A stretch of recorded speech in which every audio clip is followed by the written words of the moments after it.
UP में SIR के final round में अखिलेश ने पलटा खेल, उतार दिए मैदान में अपने योद्धा। बीजेपी नेताओं में भी मचा हड़कंप, लखनऊ से दिल्ली तक बड़ी टेंशन।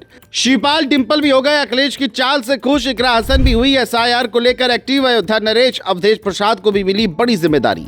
इस बार अखिलेश यादव ने एसआईआर के फाइनल राउंड में ऐसी चाल चली है जिसने बीजेपी खेमे में भी खलबली मचा दी है, क्योंकि अखिलेश ने एक झटके में एक दो नहीं बल्कि 44 योद्धाओं को मैदान में उतार दिया है। सिर्फ यही नहीं, इस बार अखिलेश ने शिवपाल यादव और अयोध्या नरेश, अवधेश प्रसाद को बड़ी जिम्मेदारी दी है, जिसके चलते लखनऊ से लेकर दिल्ली तक राजनीतिक गलियारे में हलचल बढ़ गई है। खबरों की माने तो चुनावी स्लॉग ओवर की तरह समय बेहद कम है, सिर्फ 6 दिन बचे हैं, लेकिन इसी आखिरी वक्त अखिलेश ने अपनी पूरी ताकत झोंकते हुए 44 दिग्गज नेताओं को मैदान में उतार दिया है। इसे देखकर विरोधियों की टेंशन बढ़ गई है, क्योंकि सपा अब सीधे बुधवार निगरानी मोड में आ गई है। गुरुवार को अखिलेश ने खुद एसआईआर फॉर्म भर दिया और अगले ही दिन उन्होंने अपने नेताओं को जिले जिले का जर्नल बनाकर पूरे यूपी में भेज दिया। जानकार मान रहे हैं कि सपा का ये दाव कोई साधारण कदम नहीं, ये एक तरह का चुनावी रिवर्स अटैक है, जहां आखिरी मिनट में पूरा खेल बदला जा रहा है। शिवपाल यादव को इटावा और बदायूं, अवधेश प्रसाद को अयोध्या, इंद्रजीत सरोज को प्रयागराज और कौशाम्बी, विशंबर निषाद को बांदा, फतेहपुर, बलराम यादव को आजमगढ़ जैसी रणनीतिक सीटें दी गई हैं। इतना ही नहीं, लखनऊ में डॉक्टर मधु गुप्ता और अभिषेक मिश्रा को मोर्चा दिया गया है, जबकि मुरादाबाद, संभल में कमाल अख्तर और मुजफ्फरनगर, सहारनपुर में हरेंद्र मलिक सक्रिय हो गए हैं। सपा ने लगभग हर जिले में अपने बड़े चेहरों को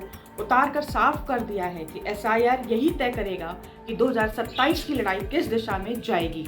इस फैसले ने सपा के अंदर भी ऊर्जा भर दी है। डिंपल यादव पहले ही एसआईआर विस्तार की मांग कर चुकी हैं और अब तय जिम्मेदारियां मिलने पर शिवपाल यादव भी पूरी तरह मिशन मोड में आ गए हैं। उधर कैराना की सांसद इकरा हसन ने भी खुद पूरे इलाके में घूमकर बुधवार एसआईआर काम की मॉनिटरिंग शुरू कर दी है। सपा के भीतर इस कदम को अखिलेश की सबसे बड़ी चुनाव पूर्व रणनीति माना जा रहा है, क्योंकि दलित और ओबीसी वोट काटे जाने की शिकायतें लगातार आ रही है। मऊ और बलिया की जिम्मेदारी संभाल रहे राजीव राय ने खुलासा किया कि वहाँ 20,000 से ज्यादा नाम बिना बूथ नंबर के हटाए गए।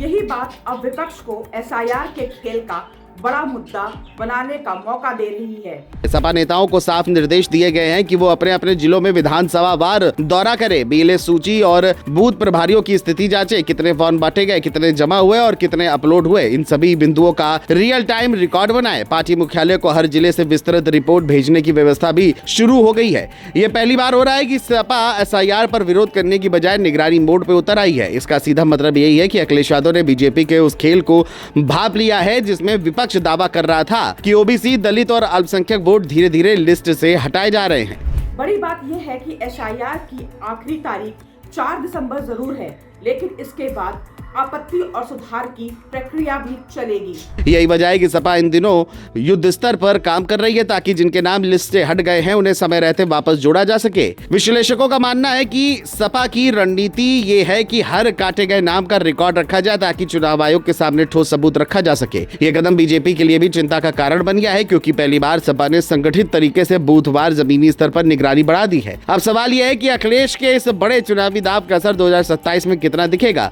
लेकिन अभी के माहौल को देखकर एक बात साफ है कि सपा ने एसआईआर को सिर्फ सूची सुधार की प्रक्रिया नहीं माना, बल्कि इसे चुनावी भविष्य तय करने वाला मैदान बना दिया है। एसआईआर का फाइनल राउंड अब साधारण प्रक्रिया नहीं, बल्कि यूपी की राजनीति की नई लड़ाई बन गया है, जहां अखिलेश यादव ने स्लॉग ओवर में ऐसा शॉट खेला है कि दोनों खेमों में हलचल मची हुई है।